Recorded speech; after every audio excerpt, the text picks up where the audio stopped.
अम्मा जी का जो जीवन था उसमें लास्ट में 12 साल 13 साल कह सकते हैं, सन 81 के शुरू से 93 के लास्ट तक 20 दिसंबर 93 लीला संवरण हुआ। तो तब तक 12 साल में उन्होंने इतनी मेहनत की अपने शरीर की परवाह न करते हुए। ये संत लोग अपने शरीर की परवाह नहीं करते हैं। हम लोग तो बहुत ध्यान रखते हैं अपने शरीर का, संत लोग नहीं रखते। उनको तो बस वो और भगवान, अपना मन पूरा भगवान में लगा रहे, उनका तो ये होता है। पूरे जीवन का जो तप था अम्मा जी के जीवन का, वो उन्होंने लास्ट के 12 साल में लगा दिया और उससे उन्होंने सक्सेस प्राप्त करी। तो अम्मा जी जो करना चाहते थे वो उन्होंने करा और पूरा किया। यही हम अभी मनोहर दास बाबा जी का चरित्र पढ़ेंगे तो इसमें भी यही देखेंगे। हर आदमी सक्सेस के लिए चाहना कर रहा है, चाहे वो बिजनेस है, नौकरी है, जॉब है, राइज करना चाहता है, हर एक कोई खूब पैसा कमाना चाहता है, हर आदमी बढ़ना चाहता है, कुछ ना कुछ करना चाहता है। हर आदमी का सपना अधूरा रह जाता है क्योंकि वो ऐसी चीज़ की तरफ दौड़ रहा है जहाँ कुछ मिलने वाला नहीं है। संसार को ऐसे कहा मृग तृष्णा का जल। गुरु नानक देव जी ने कहा, ज्यों सुपना और पेखना ऐसे जग को जान, इसमें कुछ सांचो नहीं नानक बिन भगवान। इस संसार में कुछ भी सच्चा नहीं है।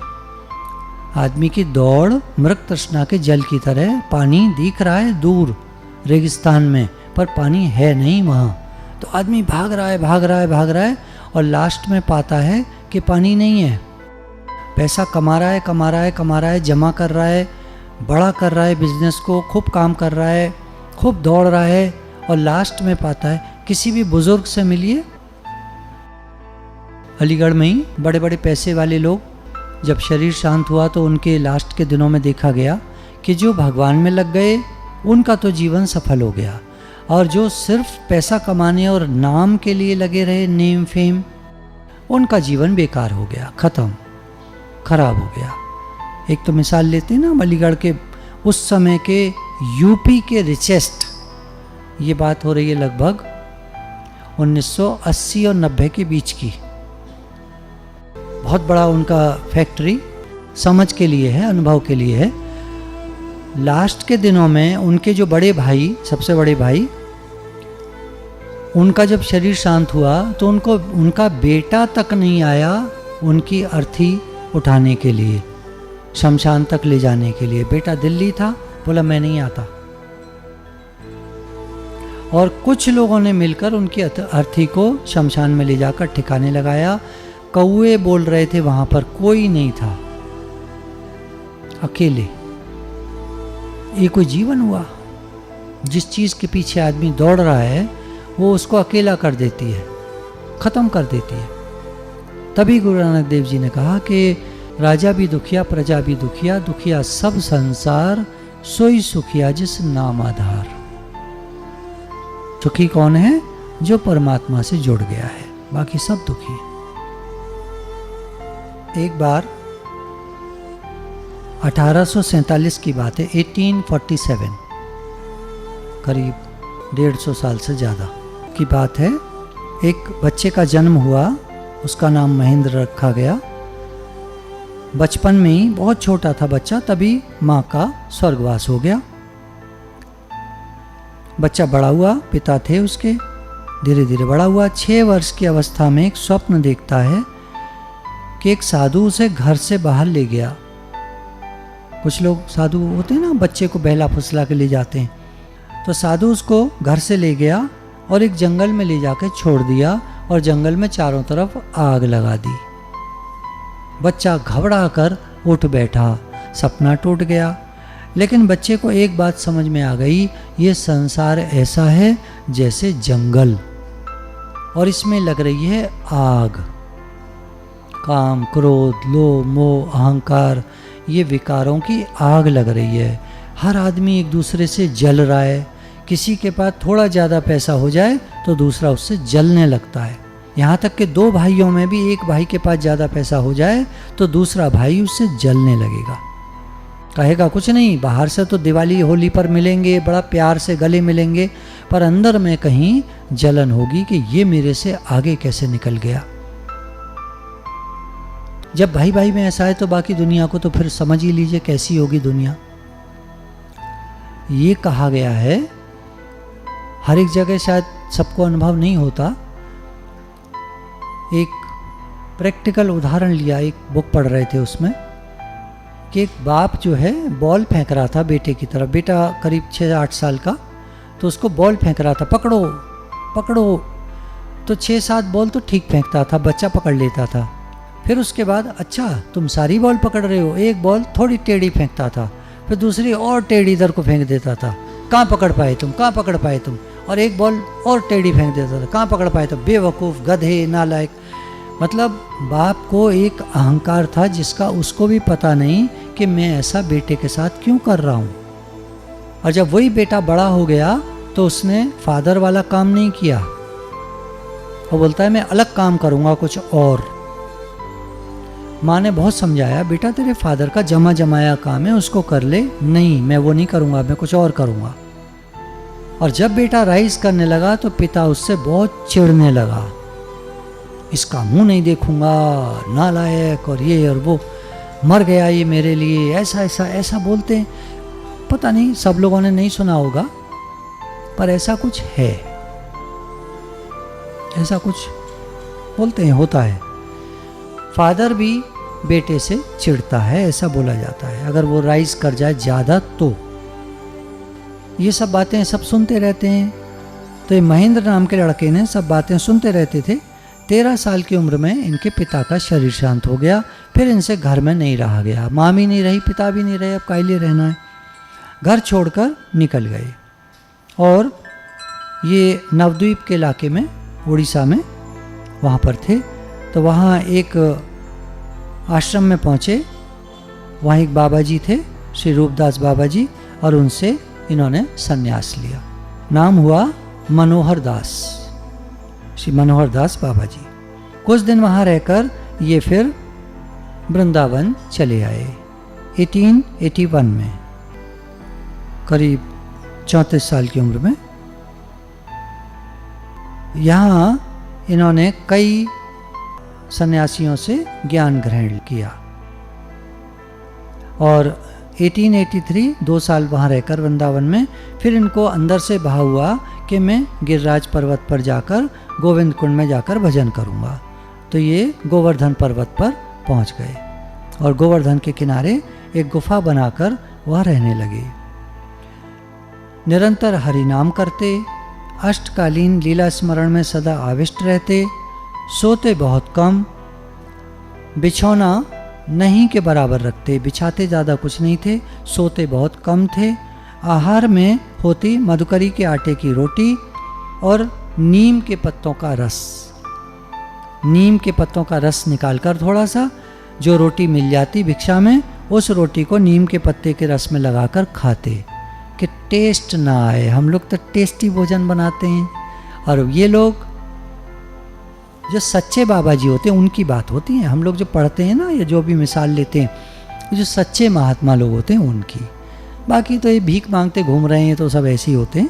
तो कैसे भोजन करते थे? भिक्षा में जो रोटी मिल गई वो नीम के पत्तों का रस निचोड़ा और उससे लगाकर खाया कि स्वाद ना आ जाए, स्वाद ना आ जाए। स्वाद आ जाएगा तो फिर क्या होगा? अब अगले खाने में क्या बनेगा, अब क्या मिलेगा? आज तो भिक्षा में ये चीज़ मिली, माता जी ने एक ने बड़ी बढ़िया कढ़ी और चावल दिए, रोटी दी, बड़ा मज़ा आया। अब किसी और माता जी को देखें जो कोई और बढ़िया चीज़ दे, दम आलू कोई खिलावे, तो भजन कैसे होगा फिर? हम लोग तो ठीक है, हम लोग तो जैसे हैं खिचड़ी वाले हैं, हम तो खिचड़ी मतलब खिचड़ी पक रही है हमारी, मतलब कुछ भगवान कुछ संसार। हम लोग तो बीच वाले हैं ना, इधर के उधर के मिला जुला करके करते हैं। ये लोग एक तरफा होते हैं। संसारी बिल्कुल एक तरफ होता है, पैसा कमाने में लगा है तो लगा है, उसे कुछ नहीं होश है। बोले भगवान का नाम ले लो, हाँ हाँ बुढ़ापे में लेंगे। बुढ़ापा देखा है किसी ने? बुढ़ापे में कोई भजन करता है? बुढ़ापे में तो बीमारी का चिंतन होता है, अब मेरे शरीर में ये रोग है, मेरे शरीर में ये रोग है। 65 साल के ऊपर के किसी आदमी को बात करके देखिएगा, बाबा जी कैसे हो, बढ़िया बढ़िया, जो कुछ भी कहेंगे। अच्छा बाबा जी एक बात बताओ, आपके शरीर में कोई रोग है, कोई दिक्कत, कोई तकलीफ? हाँ बेटा दर्द रहता है और कुछ, हाँ पेट फूलता है तो यहाँ ये दिक्कत है, यहाँ ये दिक्कत। बेटा कमर में भी कभी कभी दर्द हो जाता है, घुटने तो अब जवाब दे रहे हैं, आँखों से कम दिखता है, ऑपरेशन तो करा लिया एक आँख का, दूसरी जरा गड़बड़ कर रही है। अच्छा बाबा और कुछ? हाँ कान से अब ये, अच्छा दांत, अब और कोई बात? हाँ कई बातें हो गई। तो बुढ़ापे में रोगों का चिंतन होता है, भगवत चिंतन कहाँ होता है? भगवान का चिंतन थोड़ी होगा। तो कोई कहता है कि बुढ़ापे में भजन करूंगा, भूल जाओ, बुढ़ापे में कोई नहीं करता। करना है तो जवानी में कर लो, जैसे पैसा जवानी में कमाते हो ऐसे भजन भी जवानी में कर लो। मिला लो, खिचड़ी पका लो, कोई बात नहीं। हम जैसे लोग जो खिचड़ी पका के चल रहे हैं, आप भी खिचड़ी पका लो, थोड़ा थोड़ा भजन करो, थोड़ा थोड़ा काम करो। चलो सारा दिन काम करो, थोड़ा थोड़ा भजन भी करो। सारा दिन काम धंधे में रहो, थोड़ा थोड़ा भजन भी करो, टाइम निकालो, 15 मिनट 20 मिनट सुबह, 15-20 मिनट शाम, 2 टाइम थोड़ा अपना कुछ कर लिया। कुछ नहीं समझ में आता तो हमारे पास सीडी है, फ्री में मिलती है, अपना ले जाओ, सुनो। 15-20 मिनट एक ट्रैक बजा लिया, 15-20 मिनट कीर्तन लगा लिया, कीर्तन किया अपना। तो श्री मनोहर दास बाबा निरंतर लगातार हरि नाम करते, भजन करते, अष्टकालीन लीला स्मरण में सदा आविष्ट रहते, अष्टकालीन लीला चिंतन करते रहते, मतलब भगवान की लीलाओं का चिंतन करते रहते।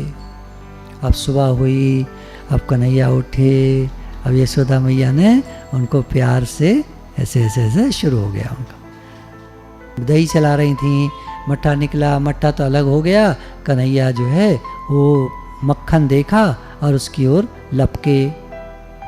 तो वो लीला चिंतन करते रहते हैं, क्या हो रहा है क्या हो रहा है, पूरे दिन का उनका लीला चिंतन चलता रहता है।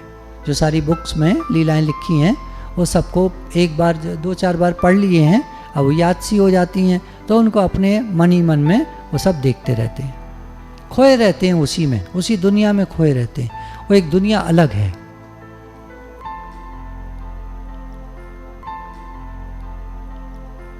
लोग ख्वाब देखते रहते हैं, मैं बम्बई जाऊंगा, वहाँ जाके हीरो बनूंगा, ट्रेन से उतरूंगा तो कई लोग मुझे लेने आए हैं, हार फूल माला। पता चला रेल से उतरा तो एक कुली ने धक्का मारा, देख के नहीं चलता।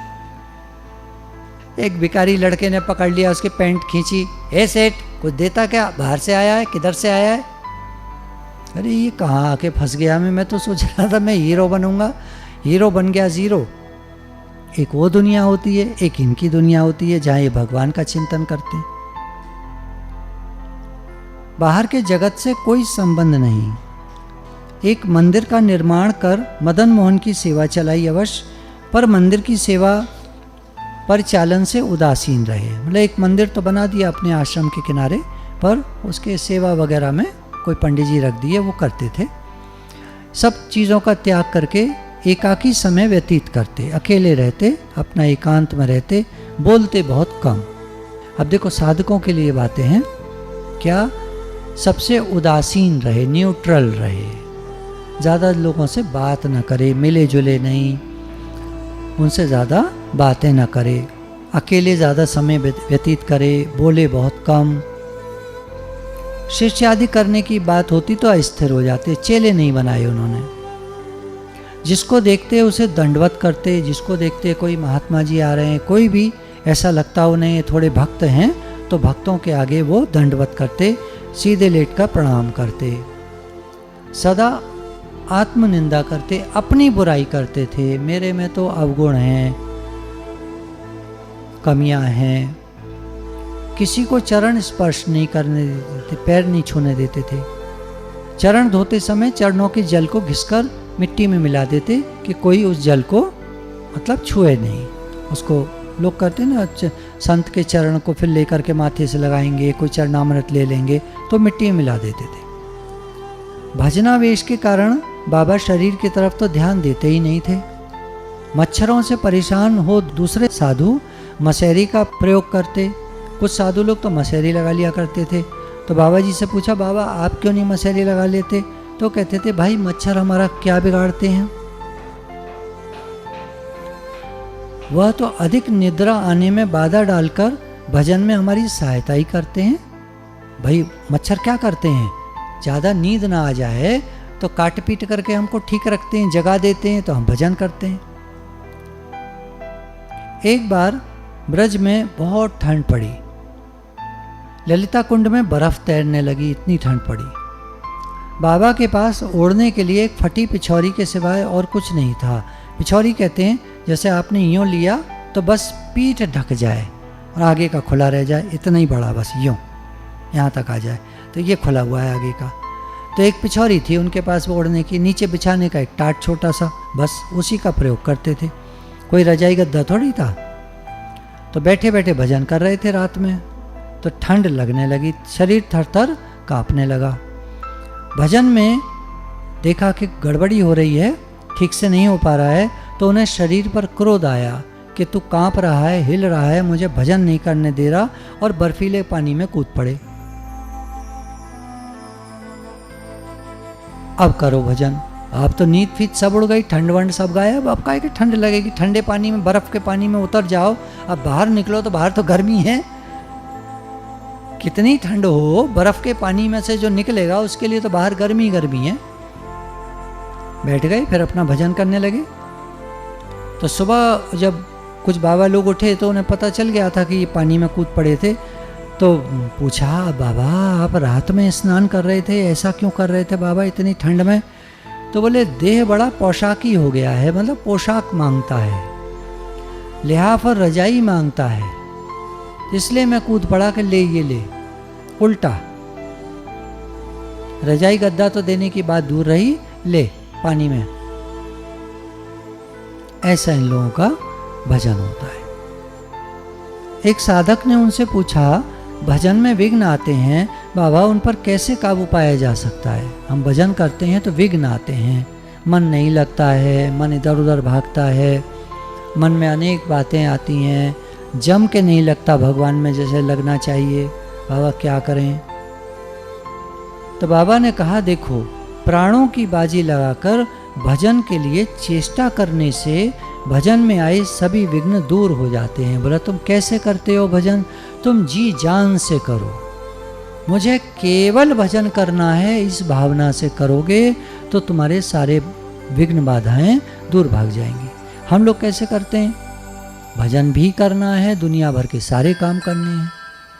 अब ठंड है, अब गर्मी है, फलाना है, गर्मी लग रही है तो एसी चला लो, ठंड है तो हीटर चला लो, अब ये कर लो, अब वो कर लो, चाय पी लो, अब रोटी का समय हो गया, अब खाने का समय हो गया, चलो जी। अब ये अब दिन भर हमारे समय होते रहते हैं चीज़ों के। सुबह उठते हैं तो हमें दुनिया भर का पानी पीने को चाहिए, ये खाने को चाहिए, वो तब लेटरिन भागते हैं, उसके बाद ये करना है, नहाना है, फलाना है, फिर और काम है, फिर ऑफिस जाना है, दफ्तर जाना है, कारोबार पे जाना है, फिर खाना खाना है। दिन भर हमारा तो प्रोग्राम बना पड़ा है, टाइम टेबल हमारा फिक्स है। और ये कह रहे हैं केवल भजन करना है और कुछ नहीं। ऐसे भाव से जो करता है उसके सारे विघ्न दूर हो जाते हैं। साधक की सरल एकांतिक चेष्टा देखकर परमात्मा प्रसन्न होते हैं। साधक कैसी चेष्टा करे? सरल हो। एक तो साधक, चालाकी नहीं चलती यहाँ बिल्कुल, यहाँ सीधे साधे लोग चाहिए, भोले भाले लोग, और एकांतिक, और किसी को साथ में न रखे, अकेले बैठकर भजन करे। कमरा हो, अकेला बैठ जाए, भजन करे। भगवान प्रसन्न होते हैं और भजन का दरवाजा खोल देते हैं। फिर साधक खूब भजन कर पाता है, खूब नाम जप करे, लीला चिंतन करे, भगवान के प्रेम में डूबा रहे, भगवान से बातें करे, भगवान से प्रेम बढ़ाए। यह एक दिन में नहीं होता। आज हमने कोई बात सुनी, आज हम बैठ गए, एक दिन में नहीं होगा, टाइम लगेगा। मन बनाना पड़ता है पहले। तो मन हमारा संसारी होता है ना, पहले उसको ठीक करना पड़ता है। देखो जी, भजन भी करना है, पहले ऐसे बनाना पड़ता है। धीरे धीरे जाकर जीवन के जैसे जैसे आगे बढ़ता है जीवन, फिर एक धारणा बन जाती है भजन ही करना है। बाकी सब ठीक है, जैसा होगा वैसा देखा जाएगा, भजन ही करना है। ये आदत डालनी पड़ती है बचपन से।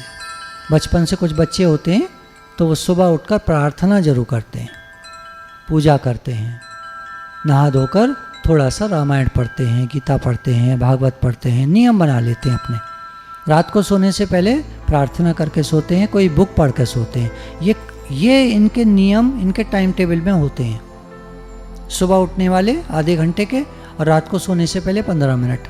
ये 45 मिनट्स जो दिन के हैं वो बराबर मतलब अपना करते ही रहते हैं। कुछ बच्चों के नियम बन जाते हैं, उनके घर वाले बना देते हैं, माँ बाप बना देते हैं नियम। ऐसे बच्चे आगे चलकर ये लग जाते हैं भजन में।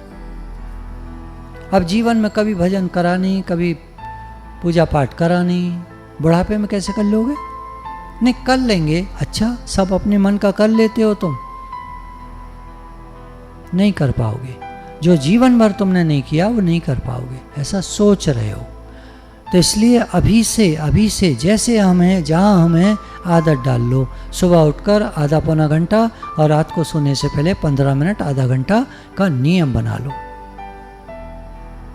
बाकी जो साधक लोग हैं, ये तो दिन में कई बार नियम होते हैं इनके, आधे आधे घंटे के, एक एक घंटे के, दिन में 4-5 बार कर लेते हैं। भजन करते करते विघ्न धीरे धीरे दूर हो जाते हैं। भजन में जैसी दृढ़ता और एकांत की आवश्यकता है, वैसी ही धैर्य और सहिष्णुता की। दृढ़ता चाहिए, पक्कापन चाहिए, अकेले रहने की आवश्यकता चाहिए भजन करने के लिए, धैर्य चाहिए, अंदर में साहस, धैर्य नहीं खो जाए कहीं, और सहिष्णुता, सहन करने की आदत।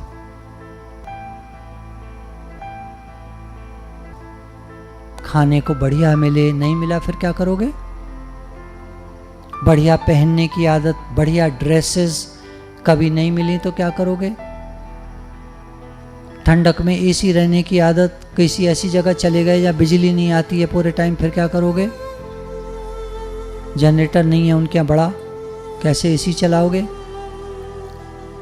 सर्दी में मोटे मोटे लिहाफ, जरा भी ठंड न लगे, बोला कभी ठंड लगी तो क्या करोगे? कह रहे सहन करने की आदत डालो, थोड़ा थोड़ा दिन भर में कुछ बातें। फिर घर में होते माता पिता कुछ कुछ कहते रहते हैं, सास ससुर कुछ कुछ कहते रहते हैं, सहन करने की आदत डालो, धीरे धीरे आदत बनाओ। ठीक है, मन को कहो ठीक है, अरे क्या हो गया, छोड़ो यार। अरे काय को मूड ऑफ करना? मूड ऑफ नहीं करने का क्या मतलब होता है? सहन करना। सहन नहीं करोगे तो मूड ऑफ होगा, सहन कर लोगे तो मूड ऑफ नहीं होगा। एक बात होगी, सहन कर लोगे तो मूड ऑफ नहीं होगा। मूड ऑफ हो रहा है इसका मतलब सहन नहीं हो रहा है। तो सहन करने की आदत डालते जाएं। तो जो भजन करना चाहते हैं, कह रहे हैं, वो शरीर की तरफ ध्यान नहीं देते। शरीर कैसा है, क्या बीमारी है, क्या समस्या है, वो ध्यान नहीं देते। वो तो भजन की तरफ ध्यान देते हैं कि हमारा भजन होना चाहिए। भजन करते करते धीरे धीरे विघ्न दूर होते जाते हैं, बाधाएं दूर होती जाती हैं। भजन के लिए उपयुक्त अवस्था में चित्त को रखना बड़ा कठिन है। भजन के लिए बिल्कुल मन हमारा लगा रहे, बहुत कठिन पड़ता है। उसके लिए क्या करना चाहिए? बोला जड़ वस्तुओं से आसक्ति काटो। जड़ वस्तु में क्या क्या होता है? पहला हमारा शरीर, फिर शरीर के चारों तरफ और लोग बाग, सामान में टीवी, मोबाइल। आजकल नंबर 1 पे मोबाइल। समय समय पे मैसेज, समय समय पे इंटरनेट, मोबाइल पर सब कुछ है स्मार्टफोन्स में, इसमें लोग लगे रहते हैं। फेसबुक, व्हाट्सएप लगे रहते हैं। कह रहे हैं इन सब जड़ वस्तुओं से आसक्ति को काटना पड़ता है, इन सब से मन हटाना पड़ता है। जब मैंने देखा कि व्हाट्सएप ज़्यादा टाइम खा रहा है तो मैंने उसको डिलीट कर दिया, अनइंस्टॉल कर दिया, बात ख़त्म, छुट्टी करो। अभी फेसबुक चल रहा है, अभी फेसबुक को भी किसी दिन मन आ रहा है डिलीट कर देंगे, उड़ा देंगे, ख़त्म। फिर मोबाइल क्या रह गया, एक टेलीफोन करने की मशीन रह गई, वो तो इतना छोटा सा भी आता है, कुछ लोग इतना सा भी रखते हैं, उसमें कैमरा भी नहीं होता। सादा वाला मोबाइल काफ़ी है बात करने के लिए, क्या करना है। तो ये सब जैसे जैसे भजन बढ़ता है, कह रहे हैं तुम अपनी आसक्तियां काटते जाओ, जहाँ जहाँ मन फैला हुआ है उनको वहाँ से हटाते जाओ। जब तक जड़ वस्तु से आसक्ति नहीं कटेगी चित्त शुद्ध नहीं होगा। जब तक जड़ वस्तु से आसक्ति नहीं कटेगी इन जड़ चीज़ों से, तब तक चित्त शुद्ध नहीं होगा, मन शुद्ध नहीं होगा। और मन शुद्ध नहीं होगा तो भजन कैसे होगा। शुद्ध मन भजन कर सकता है, चित्त शुद्ध नहीं होगा तो भक्ति नहीं होगी। भक्ति हुए बिना चिद वस्तु के स्वरूप की उपलब्धि नहीं होगी, भगवान को कैसे पाओगे। भक्ति नहीं होगी तो भगवान को कैसे पाओगे। भजन के प्रभाव से जैसे जैसे जड़ीय संस्कारों का क्षय होगा वैसे वैसे चित्त निर्मल होता जाएगा। भक्ति जैसे जैसे करेंगे वैसे वैसे जड़ संस्कार जो हैं वो हटते जाएंगे, क्षय होते जाएंगे और चित्त निर्मल होता जाएगा, साफ होता जाएगा और विघ्न दूर होते जाएंगे। चित्त शुद्ध होता जाएगा तो विघ्न दूर होते जाएंगे। 1987 में बाबा ने अप्रकट लीला में प्रवेश किया। 1987, 1847 से 1987, करीब करीब 130 ईयर्स से ज़्यादा रहे बाबा। एज देखो इन लोगों की कितनी होती है, सारा टाइम भगवान में रहते हैं ना। हम सारा टाइम टेंशन में रहते हैं, जल्दी मर जाते हैं। जो टेंशन और स्ट्रेस में रहते हैं, परेशान रहते हैं, वो जल्दी मर जाते हैं। चिंता चिता समान है, चिंता जो करता है वो चिता जल्दी पकड़ लेता है। और ये लोग भजन में रहते हैं, भगवान की याद में रहते हैं, इनका जीवन खूब लंबा होता है। अपनी लाइफ को एक बेहतर जिंदगी हम बना सकते हैं, हमारे हाथ में है। गुरु भगवान के शुक्राने।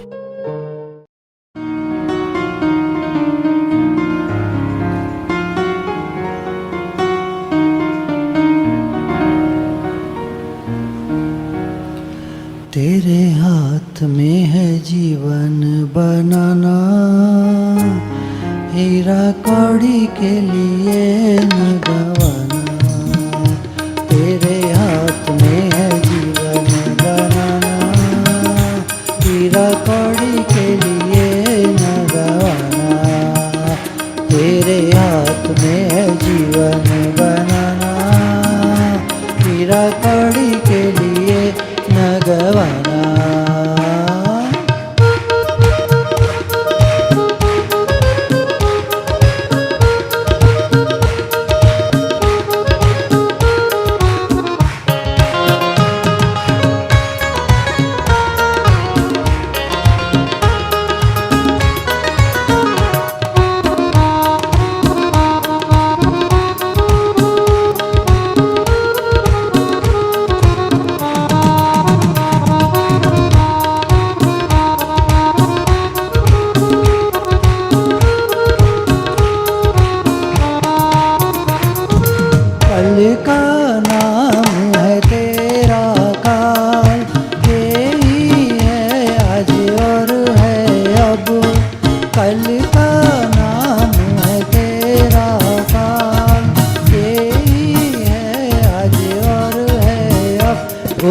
वचनों से प्रीत लगाना, हीरा कौड़ी के लिए न गवाना। गुरु वचनों से प्रीत लगाना, हीरा कौड़ी के लिए